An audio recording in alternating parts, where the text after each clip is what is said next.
অসম দর্শন প্রকল্পের অধীন শেওড়ালথল জিপির খুলিছড়া গোবিন্দ মন্দিরের কমিউনিটি হলের শিলান্যাস করা হয়। মঙ্গলবার শেওড়ালথল জিপির খুলিছড়া গ্রামের গোবিন্দ মন্দিরের কমিউনিটি হলের শিলান্যাস করলেন এপি সদস্য প্রভাত বৈষ্ণব সহ অন্যান্যরা। অসম দর্শন প্রকল্পের ৩ লক্ষ টাকা ব্যয়ে নির্মিত এই কমিউনিটি হল। এদিনের শিলান্যাস অনুষ্ঠানে উপস্থিত ছিলেন প্রাক্তন জিপি সভাপতি সুরেন্দ্র চন্দ্র বর্মন, সোশ্যাল মিডিয়া ইনচার্জ কুটন দে, শক্তি কেন্দ্র শিবা শুক্লবৈদ্য, বিশ্বজিৎ দাস, ভক্ত কৃষ্ণলাল দাস, নিরঞ্জন রায়, শম্ভু দাস, হরিকান্ত রায় প্রমুখ।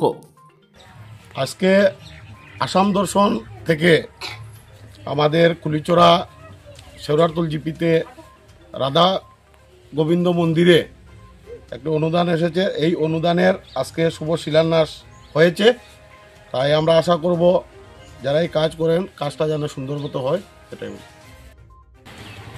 আসাম সরকারের আসাম দর্শন যোজনার অধীন ৩ লক্ষ টাকা এই শেওড়ালথল জিপিতে রাধা গোবিন্দ মন্দিরের জন্য অনুদান দেওয়া হয়েছে।